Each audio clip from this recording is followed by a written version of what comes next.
Welcome to another episode of Flushing Hospital Med Talk. I'm your host, Caitlin White. Today, we're joined by the esteemed director of the cardiology division at the Medicis Health Network Flushing Hospital, Dr. Manuel Lopez. We'll be discussing the important and increasingly prevalent health issue of heart failure. Well, doctor, it is so great to have you on our show today. To start us off, we'll start pretty basic. What is heart failure? Essentially, it's when the heart is unable to meet the demands of the body, the metabolic demands of the body. Just by the title of the problem, the heart fails to provide enough blood to the rest of the body and thereby producing symptoms which can basically limit your functional status. And it also implies a lot of different issues that can come back and basically harm you in the future. And what are the symptoms of heart failure? So heart failure it's a broad syndrome. The common finding is generally swelling of the feet. You can have exertional shortness of breath. You can have trouble laying flat on the bed. You can have very limited functional capacity, and patients tend to feel fatigued. So those are the main findings that you're going to have. Now, when should you see a doctor about these symptoms? These symptoms generally tend to be insidious. They will be progressive, and I don't think that the waiting till you present with florid heart failure is the time to go to the doctor. Obviously, you have to go, but because heart failure is dependent on multiple risk factors. If you're following with your physician, an attentive physician will pick up on findings that can indicate heart failure and may somehow mitigate the progression of the disease. If you're experiencing shortness of breath, if you're experiencing swelling of your ankles, if you're having trouble laying flat on your bed, those are key features that would indicate a visit to your physician and or cardiologist. It's important to do that because the basically what's happening is that your body is becoming waterlogged and it's going to limit your functional capacity. And in some cases, the water will start to build up in the lungs and you will then may require hospitalization. Hmm. Well, now that we know some of the symptoms and what to look out for, what causes heart failure? So, causes of heart failure, there's a myriad of issues. And one would think that heart failure is a problem in and of itself, but it's usually the consequence of many other issues.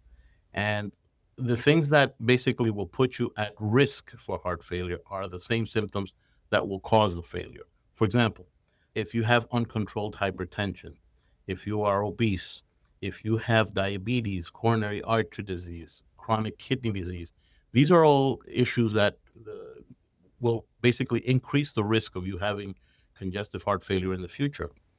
The One of the bigger and most common problems we run into is coronary artery disease. And that one is when the arteries that supply blood to the heart become obstructed, the muscle itself will become weak. And basically, we try to revascularize. When I say revascularize, we will basically try to open up those vessels to improve the blood flow to the heart if it hasn't had any type of infarction. And infarction is when the heart muscle itself dies because of lack of blood supply. And that's the traditional name is a heart attack. So if you prevent that, your heart muscle will actually improve. The key feature to keep in mind is that in congestive heart failure, we are basically working with the heart and how well it pumps blood to the rest of the body. We look at something called the ejection fraction. The ejection fraction is the amount of blood that the heart can pump with each beat. A normal ejection fraction is greater than 55%. If you have congestive heart failure, basically we can divide it into two different types. One is with preserved ejection fraction, where the ejection fraction is actually normal and you still have heart failure, and one with diminished ejection fraction, where the heart muscle is weak. That issue can determine the different treatment strategies that we may present. So if you have preserved ejection fraction, the cause of that type of a problem, for whatever reason, the heart muscle becomes stiff and is unable to relax. The muscle is able to contract, but is not able to relax. And the water buildup in the lungs, and you develop what's called congestive heart failure. In a weak heart, the heart is unable to pump. The blood will then back up into the lungs, and you develop water in your lungs, swelling of the ankles, and shortness of breath. So in both scenarios, you are in heart failure, but the mechanisms are different, and they may have different types of management strategies.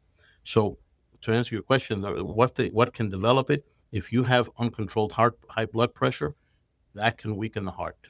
If you have coronary disease and you develop a weak muscle from a muscle that's not receiving enough blood supply, that can cause congestive heart failure. And there are other issues where you can have congestive heart failure. For example, if you have a stress cardiomyopathy, you have a relative who passes away quickly, and it's known typically as a broken heart syndrome, you can develop a bout of congestive heart failure, and so on and so forth. So all these different risk factors that are easily mitigated can lead to heart failure if not treated appropriately. And the top ones that you want to be aware of, we'll repeat again, is high blood pressure, diabetes, kidney disease, and high cholesterol. In addition to that, there are other people who have valvular diseases, which can also make the heart unable to pump blood adequately. So, doctor, who is at risk of heart failure? Patients that are basically hypertensive, overweight, sedentary lifestyle, uncontrolled diabetes, people who smoke, people who drink, because alcohol can also produce heart failure. These are different entities that we need to be cognizant of and treat them appropriately to avoid the progression of heart failure. And on that note, you just listed a few, but are there other conditions that can lead to heart failure? There are, and some of them could be immunologic, where you have autoimmune responses, viral infections. If you, for example, have chemotherapy, some of them are toxic to the heart. If you, for example, are having a rapid heart rate, it's something called atrial fibrillation. That can make the heart weak as well. So, adequate control of these issues also help prevent the progression of heart failure. Other things that have nothing to do with basically your actual health are social determinants of health. For example, people in the lower social economic strata are also at increased risk, basically by the virtue of not seeking medical attention early and are more likely to develop heart failure than the general population. So, how then is heart failure diagnosed? So, heart failure is diagnosed with a thorough physical exam. That is basically one of the hallmarks that you can use to trigger an investigation that's going to lead down a rabbit hole, so to speak, so that you can diagnose the problem. The main issues you're going to be looking for exertional shortness of breath, fatigue, swelling of the ankles. Some people may experience chest pain. Some people may present with palpitations. Females tend to present slightly later in life than men and may present with atypical presentations, just shorter breath and other atypical presentations. The primary diagnostic tool that we're going to use is an echocardiogram. And the echocardiogram is a sonogram of the heart, which will give us and demonstrate the ejection fraction. In addition to that, we're able to assess valvular function. We're able to assess how the valves are working, if there's any leaking, and it gives us a very clear insight as to how the heart is actually working. Other techniques we may use is an electrocardiogram, and basically these are the main diagnostic tools we'll use. If you present in a situation where congestive heart failure is suspected, your doctor may request a blood test called NT-proBNP, which is a marker of fluid overload. And that can also be used to assess the presence or not of congestive heart failure. Doesn't necessarily exclude it, but it helps us guide the workup to establish whether or not you have congestive heart failure. Well, once we know what we're dealing with, how is heart failure then treated? Heart failure is very broad, so to speak. There are patients that have a mild form of heart failure. There are patients that have moderate forms, and there are patients that have very severe forms of heart failure. And based on those findings, we have a category system and we can establish their functional class. So the patients that have very mild forms are usually treated with, obviously, the first thing we want to do is lifestyle modification.